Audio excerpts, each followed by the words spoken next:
I have great memories of us starting all volunteer, working out of a little office on State Street over one of the banks and having blankets hung in the window for curtains. And we had this old couch that had been donated to us that didn't smell very well, and we were trying to figure out how we could get it out of there without hurting the person's feelings that had given it to us. So that was kind of interesting. Everything happened in one room. The interview of the client, their lab work, their exam. We really worked with a very shoestring budget and still met women's needs. And look where we are today. It's quite miraculous when I think about it. I see a future for Mabel Wadsworth Center that is big and bright and bold. We are bringing in lots of new people from the community that have never been active before, which is wonderful and exciting, while still engaging a lot of our longtime supporters and people in the community that we've worked with for decades. And when I think about the future of Mabel Wadsworth Center, I see us as an organization that continues to be integral to the Bangor region and the entire state. And my hope is that even more people will come to know about us, to come here for services, to join us for advocacy, and to just be part of our community. It's a wonderful community, and it's so important to the people of this area. I think it is probably one of the most welcoming places I've ever walked into. When I came in through the door, it was a little intimidating, getting buzzed in, and I was like, ooh, so. But once I met everybody, I felt very warm and welcomed, and it took away the fear, which allowed me to think about the task at hand, which was realizing who I am as a person. My first time coming to Mabel Wadsworth was also seeing picketers outside at the entrance into the complex that the facility is in, and knowing that I could safely come through without worry of any individual coming in and threatening was nice, because I had moved up from the south, and that was a major issue for us trying to access care. Honestly, it was just kind of where you go. I know it's not a free clinic, but it wasn't like a big, scary, like hospital or this huge thing that I had to navigate. Like I knew I needed a checkup. I knew I didn't want to spend too much money. And I needed a place where I could go and it would be relatively easy and I didn't have to pay a huge amount of money. Giant positive are the women that work there.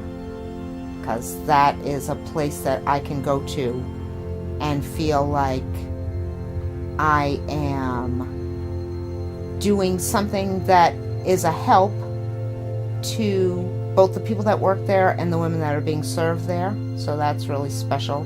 And they are just so women positive and women focused, and you can't beat that. Everybody here is so awesome. Every time I'm here, there's such a positive environment. You guys are so accepting of everything and everyone, which is just so nice to be surrounded by, especially in a time where it feels like the country's really divided and there's a lot of hate. It's nice to come here and feel safe. I look at the young women or women in the waiting room when I come in, and I want to say to them, this is such a good place to be. I feel good for them because I know they're going to get good care, compassionate care, and that they're going to feel safe. I think that's one of the most important things. So it's a good place to be. It's warm, compassionate, supportive. Couldn't be better. And it's all women, and I love that. I like the name change to Mabel Wadsworth Center. I think it is more inclusive, and it kind of reflects more of what we do here, because we aren't specifically women's health care providers. We are sexual and reproductive health care providers. I was always very proud of, from the time that I started coming here, coming to Mabel Wadsworth Women's Health Center, and where we have our new moniker and our new tag and where we're going as a health center. I was actually very proud of that because to understand diversity and to be understanding of people in general, you have to be accepting of sometimes things that are very uncomfortable, other people's viewpoints that might not agree with yours.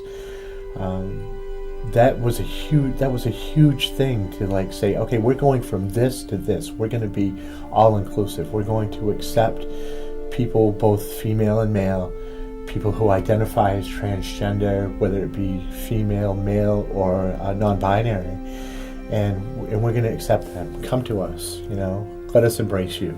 And that was a big thing for me. A favorite part of my job here at Mabel's is knowing that here we are delivering really good health care to people, and that we're a safe place for people to come and let us know what's going on for them and let us know how we can help them and what they need to make their sexual and reproductive health better.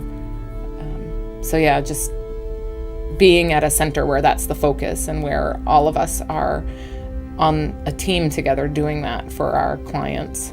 I feel like a big part of what the center does is normalize women's health and reproductive health, from abortion to birth to deciding to adopt. All of those options are celebrated here. We really celebrate women's lives as important, as valuable, as meaningful, and that women are the experts of their own lives and that they get to decide what's best. I think the community is as supportive, if not more so.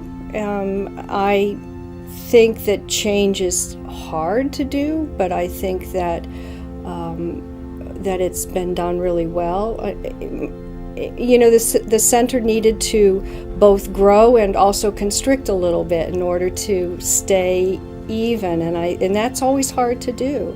But I'm feeling really good about the position that we're in now, that Mabel's will be around.